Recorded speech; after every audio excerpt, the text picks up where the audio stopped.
Ambassador Ho stood in the center of the Galactic Council chamber and felt very small. The room was massive. It stretched upward for hundreds of meters, and the seats of 1,000 alien representatives filled every wall. They looked down at him from all directions. Some had scales, some had fur, some had bodies that floated in special tanks of liquid. All of them watched the human with expressions that ranged from boredom to open disgust. Ho was 62 years old. He had spent 30 years serving Earth in diplomatic positions across the galaxy. He had learned 12 alien languages. He had studied the customs and traditions of over 50 species. He had done everything right, followed every rule, shown respect to every culture. None of it mattered now.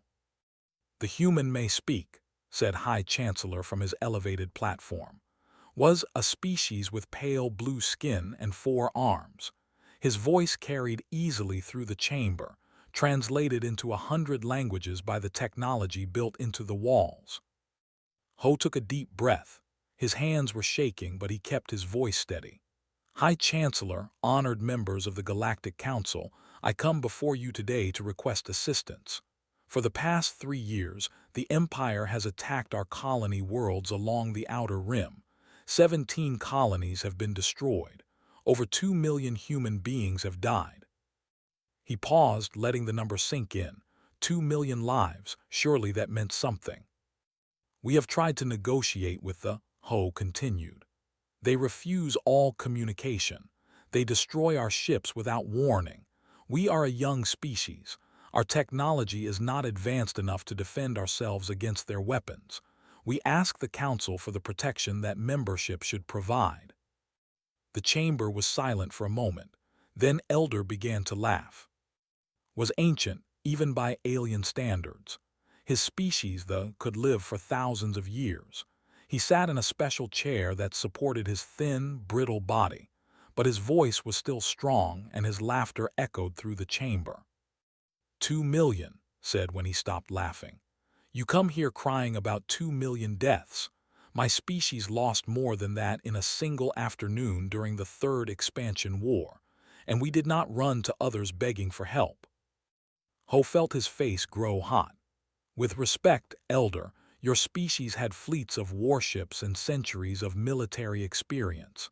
Humanity has been traveling between stars for less than 200 years. We are asking for the help that the Council promises to all its members." "Members?" said another voice. Commander of the Empire stood in the visitors section. She was tall, with green skin covered in hard plates like armor. Her eyes were completely black. "Humanity is not truly a member of this council. You were given provisional status out of pity. You contribute nothing. You have nothing to offer." "We have offered everything we have," Ho said. "We have shared our art, our music, our literature. We have worked to build relationships with every species willing to talk to us." "Art," said, and the word sounded like a curse in her mouth. "Music, these are the offerings of children. The galaxy respects power, human, and you have none." High Chancellor raised one of his 4 hands. "Enough. The Council will now vote on whether to provide military assistance to Earth's colony worlds."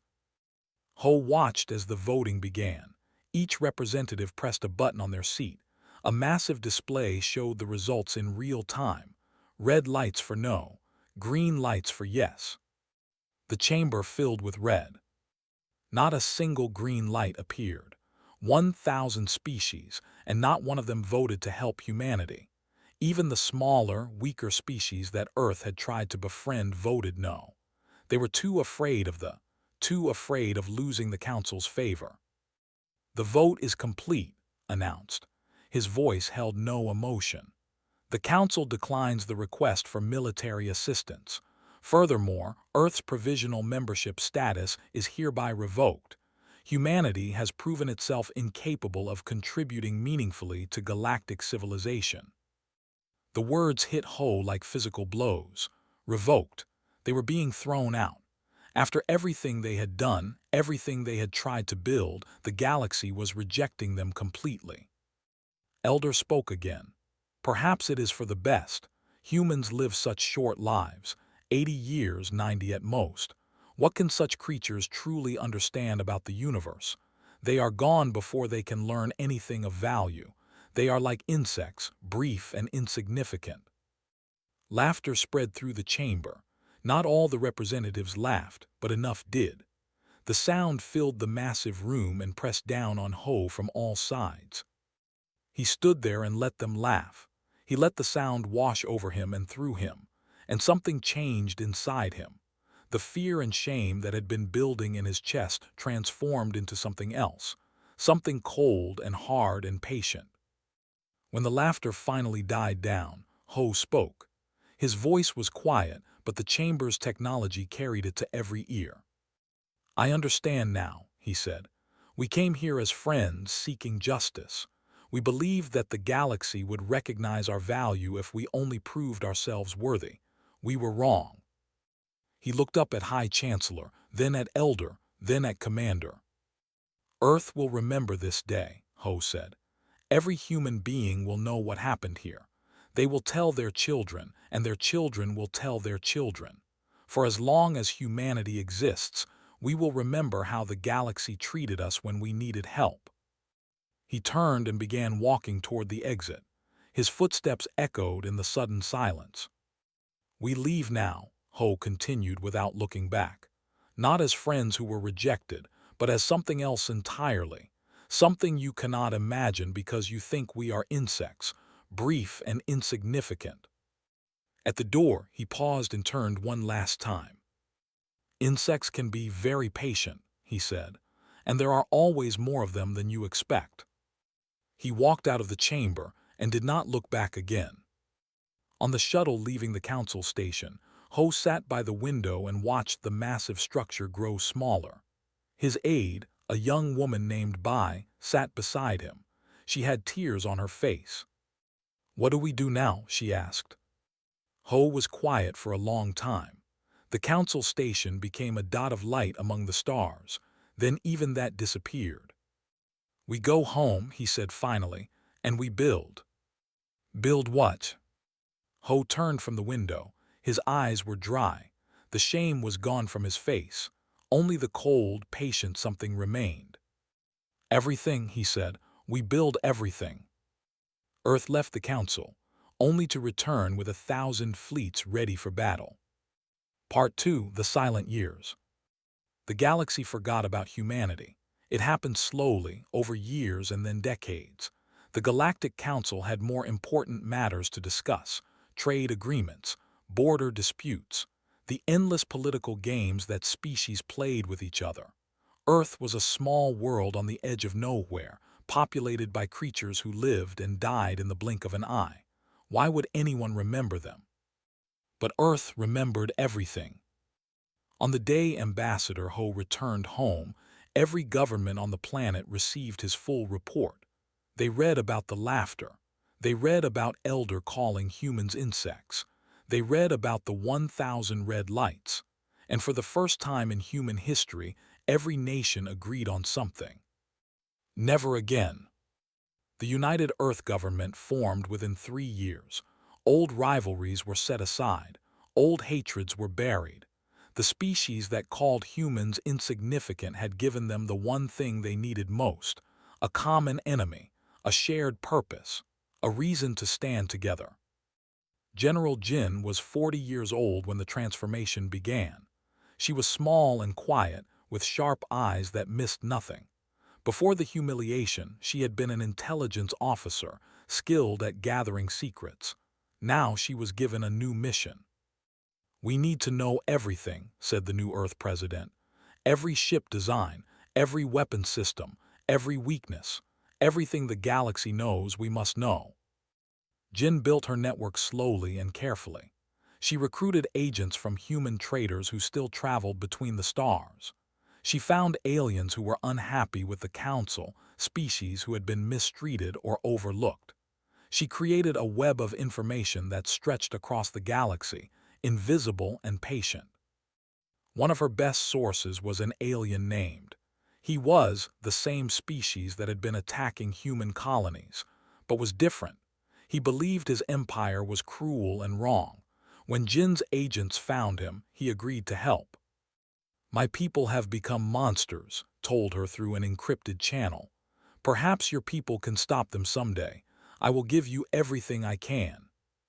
And he did. Weapon designs, fleet movements, political secrets, for 50 years sent information to Earth, risking his life with every transmission. While Jin gathered secrets, Bai was building the future. Bai had been young when she accompanied Ambassador Ho to the council.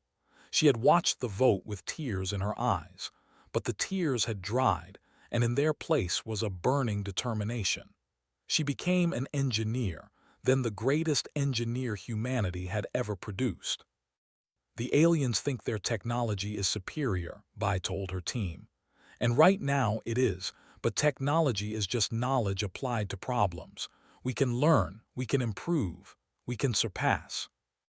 The first step was understanding. Bai's team studied every piece of alien technology they could find. Old trade goods, captured equipment from the border attacks, secret designs sent by and other agents. They took everything apart and learned how it worked. Then they made it better. Human minds worked differently from alien minds. Where other species followed traditional paths, humans asked dangerous questions. What if we changed this? What if we combined that? What if we tried something no one had ever tried before? Bai's team built new engines that could cross the galaxy in days instead of weeks. They created shields that could absorb 10 times more damage than armor. They designed weapons that fired beams of pure energy, silent and deadly.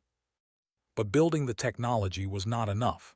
They needed ships, thousands of ships, tens of thousands, and they needed to build them in secret. The asteroid belt between Mars and Jupiter became humanity's hidden shipyard. Workers carved out the insides of giant rocks and built factories within. From the outside, the asteroids looked dead and empty. Inside, they burned with industry day and night. Moons were hollowed out. Space stations were built in the shadows of gas giants. Earth's entire solar system became a weapon factory, invisible to anyone looking from outside. 20 years passed, then 30, then 40.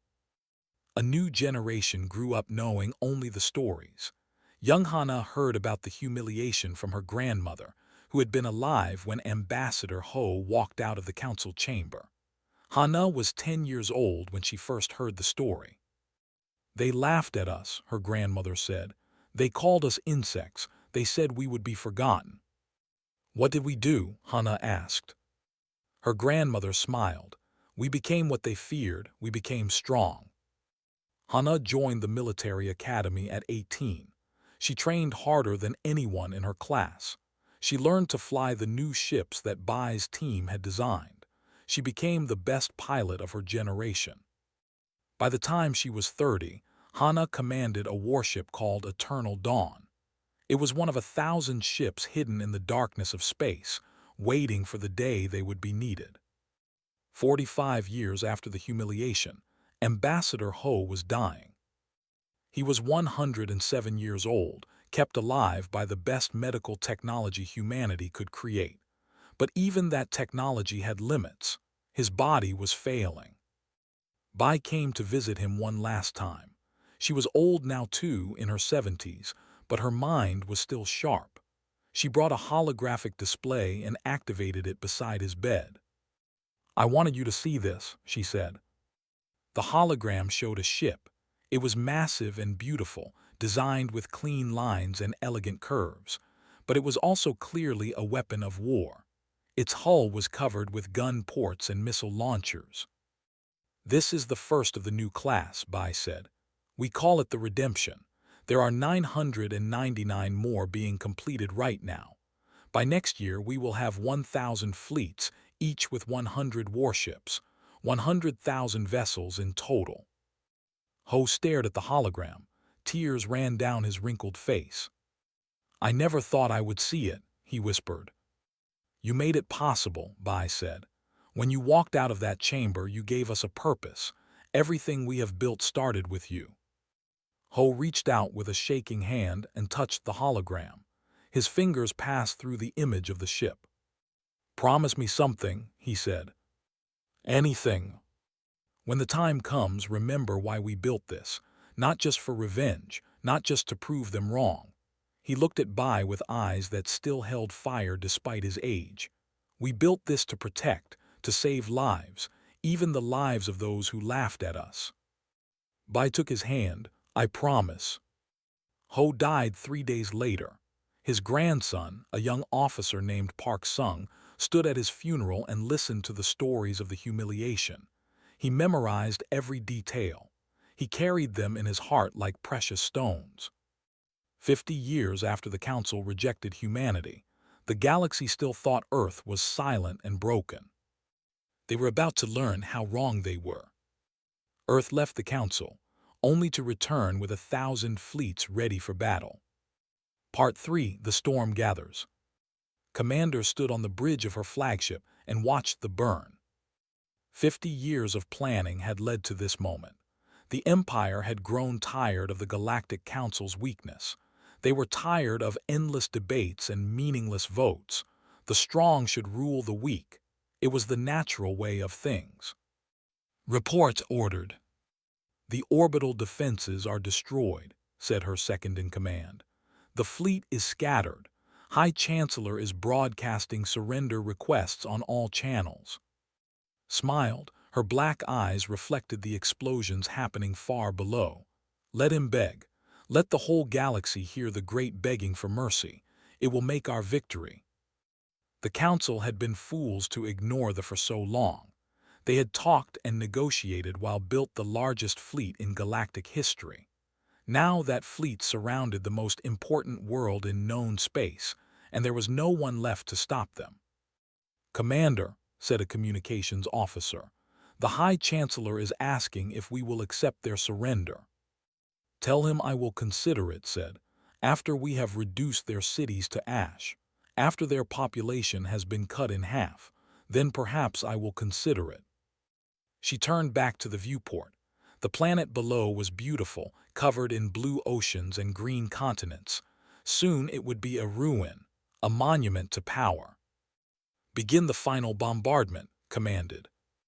Far across the galaxy, Admiral Park Sung received the distress call.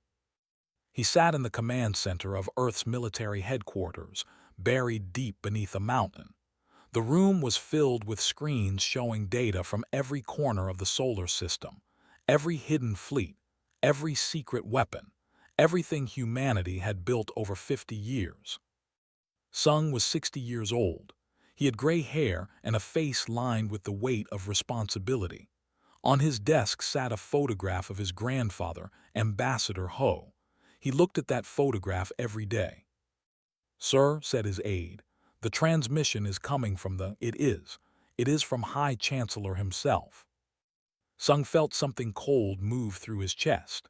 The same who had revoked Earth's membership, the same who had watched and done nothing while the Council laughed at his grandfather. Play it, Sung said. The face of High Chancellor appeared on the screen. He looked old and terrified. His pale blue skin was darker than it should be, and his 4 hands were trembling. This message goes to all species in the galaxy, said. The Empire has attacked our fleet is destroyed. Our defenses are broken. We request. We beg for assistance from anyone who can hear this. If the fall, the will control the Council. No species will be safe. Please help us. The message ended. The room was silent. Sung stared at the screen for a long moment. Then he began to laugh. It was not a happy laugh. It was bitter and cold. They are begging, he said quietly. After everything they did, they are begging for help. General Jin entered the command center. She was 90 now, supported by a mechanical frame that helped her walk. But her eyes were still sharp, and her mind was still the best in the intelligence community. I heard the transmission, Jin said. Confirmed it 10 minutes ago. They have over 5,000 warships surrounding the world. Bombardment will begin within hours. Good, said someone in the room. Let them burn, they earned it. Other voices agreed.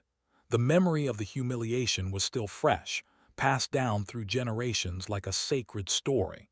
Every person in that room knew what the council had done. Every person wanted revenge. But another voice spoke up. It was Captain Hana, now 40 years old and commander of the flagship Eternal Dawn. If the fall will not stop there, she said. They will take the council worlds one by one, and eventually they will come for Earth. Let them come, said another officer. We are ready. Are we? Hana stepped forward. Her eyes were fierce. Yes, we have 1,000 fleets. Yes, our technology is superior. But they have been conquering worlds for centuries. They have experience we do not have. If we wait until they are strong enough to control the entire galaxy, the fight will be much harder. The captain is right, Jin said. My sources say they will use industrial centers to build even more ships. Every day we wait, they grow stronger. Sung was quiet. He looked at the photograph of his grandfather. He remembered being a boy of 8, sitting beside the old man's bed. His grandfather had been sick, close to the end, but his voice was still clear when he told the story. They laughed at us, Sung. They called us insects. They said we were insignificant. I hate them, young Sung had said. His grandfather had shaken his head. Do not hate them. Hate makes you small, makes you like them.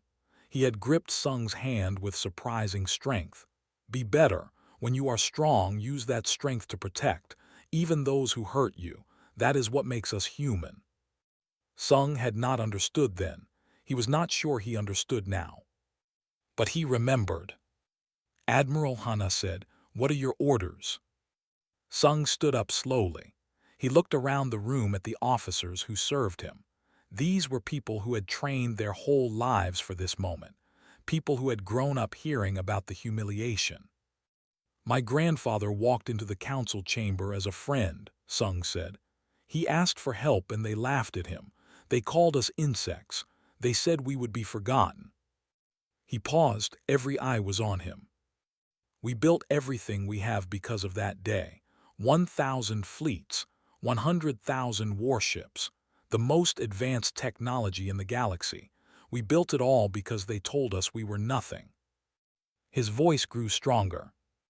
Now they are begging, the same species who laughed, the same chancellor who threw us out. They are on their knees asking for someone to save them. He looked at the photograph of his grandfather one more time. We could let them burn, it would be easy, it would be fair. They showed us no mercy, so why should we show mercy to them? The room was completely silent. But that is not who we are, Sung said. We did not build these fleets for revenge. We built them because we refused to be helpless. We built them to protect, not just ourselves, but everyone who needs protection. He turned to face the main screen. We will answer their call, not because they deserve it, not because we have forgiven them. We will answer because this is who we choose to be, because we are human and humans protect the weak, even when the weak once called us insects. He pressed a button on his console. All fleets, this is Admiral Park Sung. Prepare for immediate deployment. Destination, we go to war. Across the solar system, 1,000 fleets began to move. Ships emerged from hidden docks inside asteroids and moons. Engines roared to life. Weapons systems activated. For 50 years, humanity had been silent. Now the silence was over. Earth left the Council, only to return with 1,000 fleets ready for battle. Part 4, The Return. Commander watched the bombardment begin with satisfaction. Great beams of energy fell from her warships like rain, striking the surface of the cities that had stood for 10,000 years vanished in seconds. Billions of lives ended between one heartbeat and the next. Beautiful, said. This is what power looks like. This is what it means to rule. Her officers worked around her, coordinating the attack. 5,000 warships formed a sphere around the planet, blocking any escape.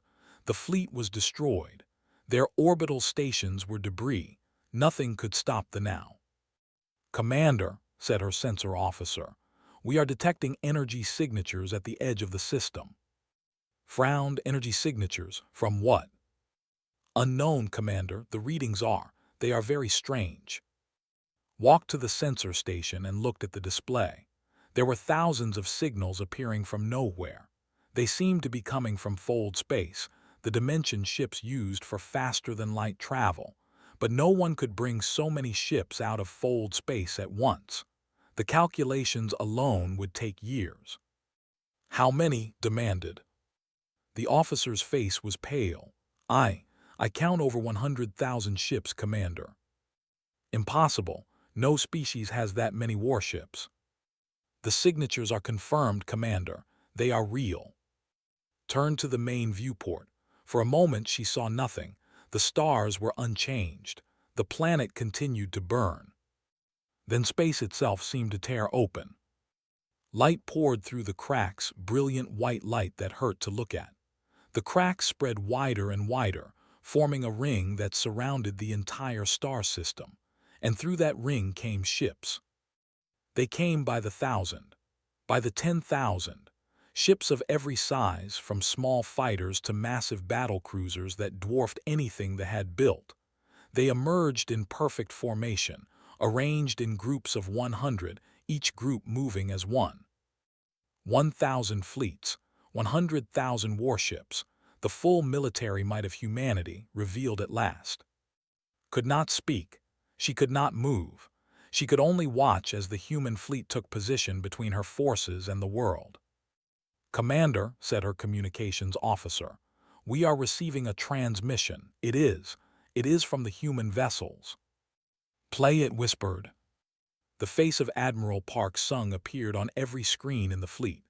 He was calm and controlled, but something burned in his eyes.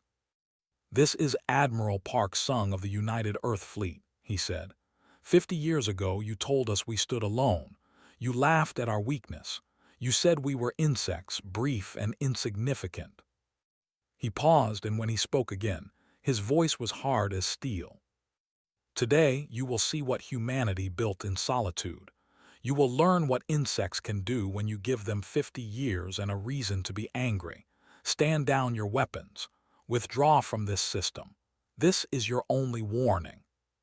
The transmission ended. For a long moment, no one on the bridge moved. Then she found her voice. All ships attack formation, she ordered. Destroy them. The fleet turned away from the planet and moved toward the human vessels. 5,000 warships that had conquered 100 worlds. 5,000 ships crewed by warriors who had never known defeat. It was not enough. Captain Hana led the first wave from the bridge of the Eternal Dawn. Her ship cut through space like a blade, faster than anything they had ever seen. All units engage, she ordered. Primary targets are their command ships. Take out their leaders first. The human weapons fired. Beams of energy that moved faster than light, invisible until they struck their targets. Shields, the finest in the galaxy, lasted less than a second before they collapsed. Ship after ship exploded, leaving nothing but expanding clouds of debris. Watched in horror as her fleet died around her. How is this possible? She screamed. Their technology was primitive, they had nothing. Commander, said her tactical officer, their weapons are operating on frequencies we cannot block. Their shields are absorbing everything we throw at them. Their engines are 3 times faster than ours. Fight harder, we do not lose. But they were losing. The human fleet moved through the formation like wolves through sheep. Every shot found its target. Every maneuver was perfect. They fought with the precision of species who had practiced for decades, waiting for this exact moment. On the Eternal Dawn, Hana watched the battle unfold on her tactical display. Red dots representing ships were vanishing by the hundreds. Admiral, she reported, enemy fleet is breaking formation. They are trying to retreat. Sung's voice came through her communicator. Do not pursue the fleeing ships. Let them run. Our mission is to save not to destroy every in the galaxy. Understood, Admiral. Hana turned her attention to his flagship. It was still fighting, surrounded by the last of the elite guard. These were the best warriors the Empire had, veterans of countless battles. "That ship is mine," Hana said. "All units support my attack." The Eternal Dawn accelerated toward the flagship. Enemy fire splashed against its shields without effect. Hana's gunners returned fire with perfect accuracy, destroying the Guardian ships one by one. Finally, only's flagship remained. It hung in space, weapons still firing, shields failing. "Target their engines," Hana ordered. "I want that ship disabled, not destroyed." Precision shots struck the flagship's rear section. Explosions rippled across its hull. The great ship went dark and began to drift. "Flagship disabled, Admiral," Hana reported. "Well done, Captain. Secure the ship and prepare to receive prisoners." On the drifting flagship, Commander stood in the darkness of her bridge. Emergency lights cast red shadows across the faces of her crew. Some were injured, some were dying, all were defeated. "Commander," said her second-in-command, "the humans are sending boarding teams." Said nothing. She walked to the viewport and looked out at the battlefield. Where 5,000 ships had been, only scattered wreckage remained. The human fleet hung in space, untouched and undamaged. Not a single human ship had been destroyed. 50 years ago, her species had laughed at the humans. They had called them weak, primitive, insignificant. Now the insignificant species had crushed the greatest fleet in galactic history in less than 1 hour. The boarding teams arrived minutes later. Human soldiers in advanced armor moved through the flagship with frightening efficiency. They secured every section, treated the wounded, and gathered the survivors. Finally, they came to the bridge. A human officer approached. She expected anger. She expected cruelty. She expected the revenge that her species would have taken if the situation were reversed. Instead, the officer simply said, "Commander, you are a prisoner of the United Earth Fleet. You will be treated according to the standards of the Galactic Conventions. Your wounded will receive medical care. Your crew will not be harmed." Stared at him. "Why, we attacked your colonies. We killed millions of your people. Why show us mercy?" The officer met her eyes. "Because we are not you." He turned and gave orders to his troops. Was led away in restraints, still trying to understand what had happened. In orbit above, the Admiral Sung looked down at the planet. The bombardment had stopped. The fires were beginning to fade. Millions had died, but billions still lived. "Admiral," said his communications officer, "High Chancellor is requesting to speak with you." Sung smiled slightly. "Tell him I will meet with him personally, tomorrow in the council chamber." He turned away from the viewport. "Humanity has returned," he said quietly, "and this time we are not begging for anything." Earth left the council, only to return with 1,000 fleets ready for battle. Part 5: The New Order. Admiral Park Sung walked into the Galactic Council chamber wearing his formal uniform. His medals gleamed under the lights. His boots echoed against the stone floor. Behind him walked Captain Hana and General Jin, who moved slowly with her mechanical frame but refused to stay behind. The chamber was the same as it had been 50 years ago. The same towering walls. The same 1,000 seats rising in every direction. The same representatives watching from above, though many of the faces had changed. But the feeling was different. 50 years ago, humanity had entered this room begging for help. Today, they entered as saviors, as conquerors, as the most powerful military force the galaxy had ever seen. High Chancellor stood at his platform, waiting. His 4 hands were folded in front of him. His pale blue face showed the strain of the past days. The bombardment had killed 300 million of his people before the humans arrived. 300 million, and that was considered a victory because it could have been so much worse. Admiral Sung said, "On behalf of the Galactic Council, I welcome you." Sung said nothing. He walked to the center of the chamber, to the exact spot where his grandfather had stood when the council voted to abandon humanity. He looked up at the 1,000 representatives and let the silence stretch. 50 years ago, Sung finally said, Ambassador Ho stood in this room. He asked for your help against the attacks. He was met with laughter. The chamber was absolutely quiet. Elder called us insects, Sung continued. He said we were brief and insignificant. He said we would be forgotten. He looked directly at Seat. The ancient was still alive, still sitting in his special chair, but he would not meet Sung's eyes. We did not forget, Sung said. We remembered every word, every laugh, every red light on your voting board. We taught our children and they taught their children.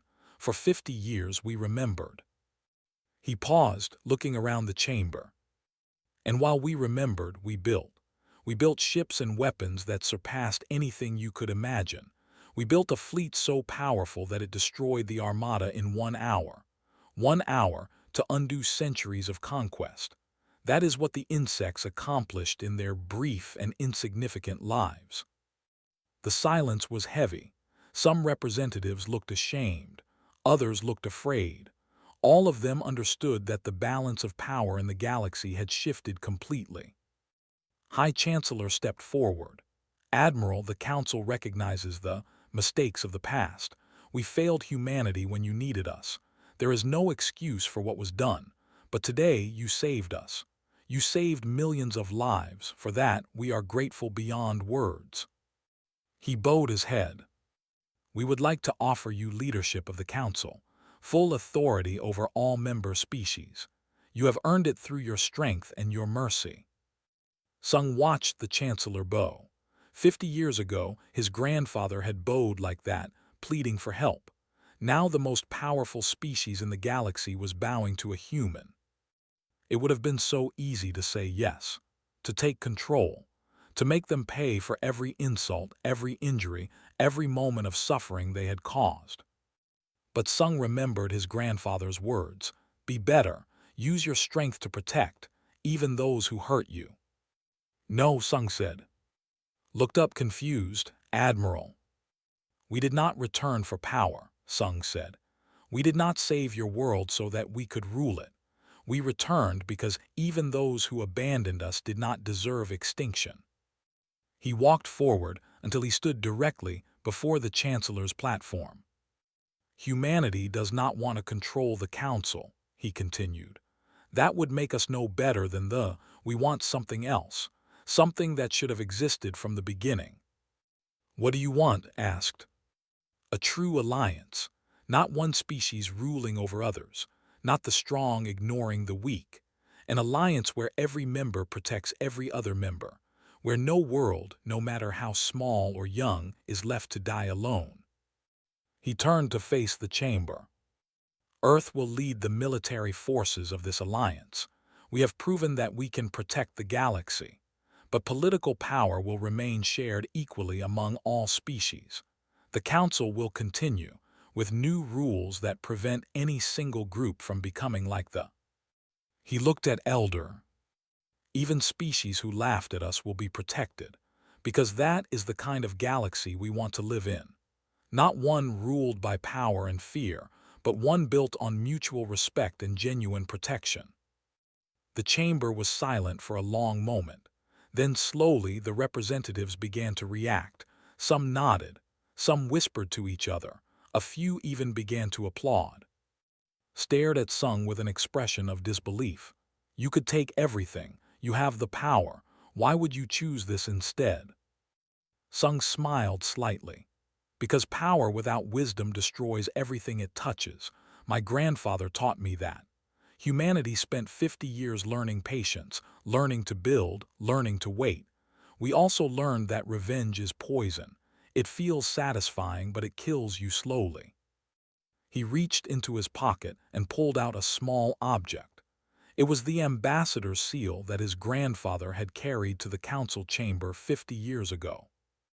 Ambassador Ho died hoping that humanity would return to the galaxy as protectors, not conquerors. This was his dream, a galaxy where the strong defended the weak, where no species faced extinction alone. He held up the seal. "Today, we honor that dream."